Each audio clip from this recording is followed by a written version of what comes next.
Hello, and welcome to the channel. And in today's video, we are going to be going over the community update that dropped 3 hours ago. So without further ado, let's get straight into it. Now, I'll start off by saying, hi everyone. First of all, we want to wish you all a wonderful holiday season. Our teams are taking a well-deserved break during the winter holidays. First, we want to address the connectivity issues some of you have been experiencing since the patch 11 update.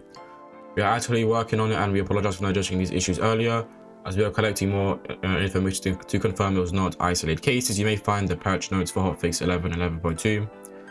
So it's pretty much still not fixed, guys, so do apologize if you are experiencing connectivity issues. You're simply just gonna have to wait, unfortunately. That's kind of crazy, but yeah, pretty much gonna have to wait, pretty much, right? We are grateful for you in 2025. We want to kindly and sincerely thank you for 2025. Throughout the whole year, you've been showing immense support towards the Space Marine and the dev team. This year has been the closing of the first year of live ops content, as well as the beginning of the second year, and we cannot wait to show you what's in store for 2026. Thank you for those 2022 Space Marines. That is a pretty cool thing, though. Like, a little banner right there would be cool, you know, for like players. I don't know. I think that'd be pretty damn fucking cool, no? We don't know, like, you can put these artworks to work and just put them in the fucking game, you know, and add banners and whatever. That's my opinion. What's coming in 2026? The next Space Marine 2 chapters to receive cosmetic DLCs are Raven Guard, which has been leaked, by the way. If you're not aware, it's going to be coming to the Assault class. So there's that, and I think it has a cape and whatever, and it does look pretty good. And you are going to be getting the the skin for the Power Fist if the data mines are correct. And the Carcadons in patch 12, tell us which one are you most excited to see. Says patch 12 will come with a new class, the Tech Marine with the Omnis Eye Axe, a new operation, new battlefield conditions, 4 stratagems, new heroic weapons, technical improvements as usual, and more. The Battle Barge expansion will unfortunately have to be delayed to a later patch. We prefer releasing a version we're satisfied with rather than just follow a schedule at all costs. So if you don't know what the Battle Barge expansion is, it's a training arena to try new weapons, new perks, and new builds and whatever, right? We're gonna have to wait for that, unfortunately. Alongside patch 12 comes new DLC content, a pack of heads and voices based on Blood Angels, Black Templars, and Space Wolves chapters. It will include over 450 voice lines localized in all existing languages per chapter, including unique lines based on the chapter. For example, Space Wolf will shout for the All-Father instead of the usual for the Emperor, and your Space Marine will shout these new voice lines. So maybe the Blood Angels will be like for Sanguinius, and maybe scream out Horus or whatever the fuck. I don't know, you know, when they're like Blood Rage. Space Wolves will be like for the All-Father and whatever. I do hope they do add, you know, these voice lines or voice lines for like other, you know, like Dark Angels would be like, you know, for the Lion or whatever. I've actually been saying we should be getting voice lines for some time now, and it's good to see we are going to be, you know, getting voice lines or whatever. I feel like maybe new emotes as well. I don't know, it may ruin the game. It might like do like overkill, but I don't know. But this is definitely, you know, a step in the right direction. You know, I do hope for the you know, like Space Marine 3, I do hope for the PvE we're actually able to make our own customization, our own like classes. I mean, not own class, like we're able to like change our appearance and whatnot, and we're not playing the campaign people in the PvE operation. Even though this person is this Valius, is supposed to be, I don't know who this is. Decimus. It's supposed to be Vespasius. I have no idea who the fuck this is, but we're gonna be playing as Decimus for the Space Wolves. I don't know who this is, whatever. Please note that this DLC is not included in the Season 2 pass, so maybe Season 3, probably. Since it's the end of the year, you all deserve a gift, and you shall be given a little hint on the upcoming Operation Disruption. Now, if you are unaware, this Operation Disruption should be including both Chaos and Tyranids based on the leaks. So there's that. It takes place on Avarax. Your squad will deploy a Purge Xenos presence and help besiege Cadians. An iconic character from the campaign will come back. Now, based on, you know, what I think is going to be coming into this iconic character, I think it's going to be the Dreadnought from the campaign. You know, that breaks the wall, kills the Hellbrute, and it's like, lead me to the slaughter, or whatever. That's what I think. I don't think it's going to be, you know, like Sergeant Arcana, whatever, how you say your name, whatever. I think it's going to be the Dreadnought. That's just my opinion, and I'm pretty sure the data leak, or, you know, data mines did say it was going to be a Dreadnought, I think. So there's that, right? And the Dreadnought's going to then, you know, hold off and whatever. Right, go and do something else, right?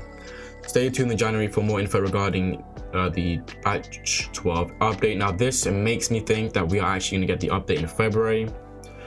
So unfortunately, if, you know, this is like, you know, like leaning on towards it's going to be released in February, then we're gonna have to wait another 2-3 months. And you know, the wait that, you know, September from November was quite a long wait, and quite a few people were kind of upset because we had to wait like 2 and so months for it, right, for the update. So this makes me think that we are going to get the update in February and not January, unfortunately. So there's that. And here's, you know, a little like snippet of the map. Probably gonna like, what I think is gonna happen is, right, we're gonna like, I don't know, open some door or whatever, we're gonna walk through, and the Acadians are gonna be here fighting along with the Dreadnought, or the Dreadnought might come in later. I don't know. I feel like they're gonna be fighting here. We then walk out. There's gonna be a shit ton of, you know, Acadians, and I think both Tyranids and Chaos, right? That's my opinion. Here are some more hints on what to expect in 2026 from the game director Dimitri. With the announcement of chapter specific heads and voice lines, you can strike out something we said we are going to do but nobody noticed from the list of upcoming customizations. Additions we've mentioned in September. Not really happy to deliver what you have been asking for months now. Nevertheless, the other 2 hints will remain. It says something we should have done a long time ago. I don't know what this is. Okay, something we should have done a long time ago. I don't know what that is. Something we said we are never going to do. I'm more leaning on to PvE getting chaos customizations. Maybe Saber Interactive was somehow able to persuade Games Workshop. I don't know, but I'm more leaning on to, you know, PvE getting chaos customizations, because the chaos customizations in this game for the PvP do absolutely slap, and in my opinion, they are better than every single DLC cosmetics we have gotten so far. That's just my opinion. But yeah, there's that. All right, we've adjusted our plans and decided to throw in a bit more free stuff from the year 2 roadmap originally listed. The progression update item listed in the roadmap is going to be a whole new feature. We'll talk about it close to its release. On top of that, we're going to expand the Data Vault's current ordeal system next year, which is good, because everyone pretty much already, well, some people, you know, have everything already, and it's just like the Data Vault's just there just to be there, right?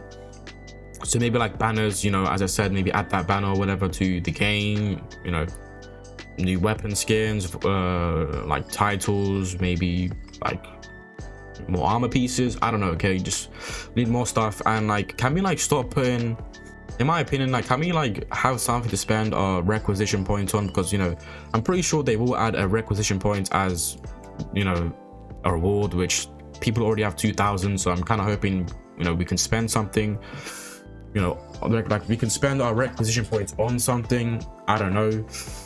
Says we are working on a lot of quality of life things and sandbox improvements. For example, a highly requested feature of perk loadout is in the works, which is good. Contested health rebalance will happen alongside with patch 13, but there are going to be a whole lot of minor quality of life improvements before that to build a proper foundation first, which I guess is good. So, you know, kind of taking some time now though. Siege Mode will get a big expansion of its sandbox gameplay, and we have big plans for its second map, which, I mean, Siege Mode, you know, getting a new map is good and that, but, you know, are we going to address the, you know, fix a timer situation, which you guys have mentioned once? Are we going to talk about the performance issues maybe for Siege Mode? And then we have the December community event here, where you get a left Grievous for completing 2 daily or weekly stratagems in any difficulty, which I guess it looks okay. It's nothing, you know, like spectacular. Like, getting free customizations is always, you know, welcome. You know, I'm not going to complain about that, right? And result of the community poll pretty much talks about which enemy or big enemy you think is the most scariest, and people said Biovore. I'm going to be honest, I don't really give a shit about this. And then this is where things get a little bit interesting. You know, Focus Together's ideas. In October, we took some time to address some of the latest and most discussed ideas while answers from game director Dimitri. I'm not going to try to pronounce that last name. I'm just going to butcher it. I'm sorry. This month we like to do it again, but we also wanted to address the idea that's gotten the most votes. You may want to read them here. So it says, hello there. First off, it's a great idea and we want to thank you for it. It talks about whatever the fuck, right? You know, let me actually read this. So, hello there. First off, it's a great idea and we want to thank you for it. Such constructed and well-put ideas help us greatly. We're taking notes of the shortcomings in the game's UI in retrospect, this is how we should have built our customization system for Space Marine 2, but the reality is that we can't do it for Space Marine 2. Not only is it an insane amount of work, you have to consider that we need to migrate millions of existing save files to a completely new system without breaking anything and without making anyone unhappy with migration. On top of that, we're also developing or devoting our resources to other priorities such as producing maps, DLCs, weapons and enemies, etc. and Space Marine 3. Forgot to mention that, because that's where most of your game developers are working on, right? This is a known fact. Here we go, right? So pretty much says titles, link, heroic weapon idea, great sword weapon idea, great swords deserve its own moveset and a set of finisher animations rather than being just a heroic skin. Those things can take a lot of time to implement. That being said, if we are going to make another melee weapon archetype, I don't know why they're saying if as if they're not going to do it. I mean, you obviously are, right? They're going to make another melee weapon archetype. The great swords will be a top priority. Sorry, Lightning Claws fans. I mean, look, the power swords executions would be nice. I mean, they are nice. You know, like great swords will be fucking cool. But then again, the Lightning Claws are not going to be happy about this one. Why? They've been asking for some Lightning Claws for some time now, and I'm sorry, like if you want to be honest, I don't think you guys are not going to get any Lightning Claws in year 3. That's just my opinion. You guys might not even get any Lightning Claws at all. So that's just my opinion. I feel like if you are going to get the Lightning Claws, it'll be towards the end of the game, before they release Space Marine 3, maybe. But yeah, year 3, you guys are definitely not going to get the Lightning Claws. Maybe year 4. I don't know. Display more team info, clearer UI in combat. We do agree that's something we should consider adding later down the line. For example, seeing our teammates' contested health, seeing their armor. You know, this is a thing we've been asking for some time now, which I guess they're now addressing him. The Blood Angels Pauldron, make the Blood Angels champion and Pauldron usable for all classes and available as a left Pauldron. So pretty much to summarize what it says here, it's pretty much saying it's not a copy and paste thing you do. You pretty much have to, redo it from scratch, and they'd rather just have a new, customization being added into the game instead of just, doing it all over again because it takes time or whatever. That's pretty much what he said here. Pretty much, right? Just it takes too long. It's not, what you think, copy and paste. You have to, redo the whole thing again. So that's that, right? And it says that, their priority is always adding new stuff. So yeah. Bots should have team perks. Extend bot customization further by giving them perks. This is, we should have this in the game. Let's clarify a bit how the bots work in PvE, since they are not real players. They do not use the gameplay rules as players. They are not designed to have team perks because their combat capabilities already kind of include some of the team perks. Do they? They're going to be too strong if they have team perks. We would rather have players to play in co-op than with bots. Bots a fallback solution. I mean, I'm gonna be honest with you, they're not really OP. They don't do a whole lot of damage. The main reason why they're strong is because, like if you do die, you can be revived, and then if you have a guardian relic, you then fall down, and then they can revive you again. It's like having multiple lives, right? Another reason why they are good is because they just like take a lot of damage, right? And just they can give you like breathing room if the enemies do decide to choose to attack the bots. Gives you breathing room, like if you have like a like the terminus enemy may go for the the bots and whatever. They're not good because they do like a whole lot of damage or whatever. They don't do a whole lot of damage, so having bot perks should be a thing, right? Because again, with great responsibility, a whole lot of the player base did it solo, and some people weren't able to do it solo, so they missed out on the accolades, right? So there's that. Okay, I don't think they're OP. That the reason why they're OP is because you can keep being revived, and because they kind of act as like a dummy, I guess, where they just take hits again and again and again, right? Assault ability resource rework, unlock more fun dynamic play. So it says if you are very hesitant to allow Assault to jump pack dash without using his ability, for the same reason why jump pack works differently from the story and PvP, he'll be able to skip the entire areas of the map, and there's nothing you can do about it. I guess that is true, but then again, for decapitation, you can already kind of skip the, like cathedral or whatever. You're able to like skip almost the entire thing. If you go up and look up, like the moment like you're next to like the little the ledge or whatever, pretty much like phase through and then get on top, and then bang, you pretty much already went through the whole thing. Like the whole reason for having a jump pack is so you're able to skip a whole lot of shit. But then again, I do understand why they haven't done it. It's because I can just go from point, like literally I can go from point A to then like skipping almost the entire part of the part 1, right? I do understand it, but then again, it would be nice to have, right? And a lot of people have been asking for it, right? It's not like we are never going to do this, but we want to see how our changes to jump dash build work first without breaking the entire logic of the class. because Assault is not a bad class right now, definitely not weak, which is true. He's not amazing, you know, he's not the best class in the game, but he's definitely not the worst. Just need more build variety, and Jump Back Dash is the prime candidate for it, and Contested Health for melee as well. Siege Mode Dreadnought with AI, and make Dreadnought AI prioritize enemy by threat level. It's something we might consider eventually, yes. So yeah, there are times where you'll get the Dreadnought, and the Dreadnought will literally prioritize Minoris Majoris enemies instead of actually going for the Terminus enemy. Like it will literally rather go for the Majoris and Extremis enemies rather than going for the 3 Hell Brutes that are literally on me, right? And it'll literally just walk away, or literally like walk away from the Hell Brutes. And yeah, so the AI definitely does need some improvements. Black Shield Deathwatch cosmetics, add Black Shield and /all Deathwatch cosmetics. More Deathwatch cosmetics are coming, but keep in mind that the Deathwatch from the story are not Primaris Marines, and we cannot use their armor in PvE. I'm pretty sure this is Games Workshop's not allowing them to do this. So yeah, more Deathwatch should be nice. They do add like Deathwatch cosmetics here and there. For example, with the Bulwark getting the Deathwatch shield, I guess it's good, but it would be nice to have like a full like armor piece or whatever. The Deathwatch from the story are not Primaris Marines, and they can't add that to the PvE, right? So unfortunate.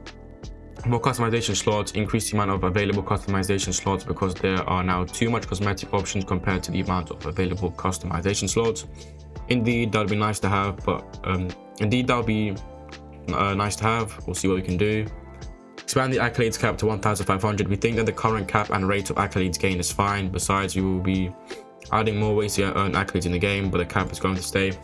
And the main reason why they're saying that they're not going to increase the accolades cap is because literally on the first week of like a new heroic weapons, you are literally going to be able to get all the heroic weapons, and then it's going to stop you from playing the game in like 2 weeks, right? That's why they're not going to add it. But then again, they kind of already have done that with, for example, if I had 1,000 accolades, right, I got some weapons and whatever, I think I'll be left on like, I think I had 3 weapons, right, or 3 heroic weapons. And then you released a new weekly stratagem. I now have an additional, I think, 350. I can now purchase another one. And then you made the whole community event. I'm now able to purchase another one. So you kind of have already kind of done that in a way with the patch 11, because a lot of people did get it kind of quickly, right? And then we also had the weekly, which we played as well, and it did 2 back-to-back weeklies, I think. So a whole lot of people did get the heroic weapons straight away. So then again, it's like I do understand why they're doing it, because if they do make the cap 1,500, it's because you're just going to get everything straight away. But then again, they kind of already did that with patch 11, so I don't really understand what they're talking about here. And we'll be adding more ways to earn accolades in the game. This is probably like community events, siege mode maybe, I don't know, right? And that's it for this year. Again, we want to express our gratitude for your unwavering support and your dedication. Collecting, reading, and hearing your feedback on this game throughout, all 2025 has been a great help to us. Space Marine 2 wouldn't be the same game, wouldn't be the game it is without you, and we're far from being done. Really, I feel like making Space Marine 3 kind of shows that you are kind of done and just ready to move on. Thank you, dear Space Marines, the Saber and Focus team. Now, my main grudge with this one is they didn't address performance issues with siege mode. They didn't mention a timer or whatever. I feel like they should have at least addressed it. Stun locks, FPS traps, they didn't mention any of that. But then again, it is nice to at least they're addressing some of the issues that people have been talking about. Getting a little teaser of the map, and this is pretty good. And again, what do you guys think this is going to be, right? Something we should have done a long time ago, something we said we are never going to do, I don't know. And then yeah, that has been the community event, or the community update, sorry. And yeah, this just makes me think that the update's going to be dropping in February. So there's that. That's just my opinion. Don't take it with a grain of salt. That's my opinion. Let me know, do you guys like the community update? What do you disagree with? What do you agree with? Are you guys happy? Are you excited? Let me know in the comment section down below. I hope you all have a great day, and I'm out. Peace.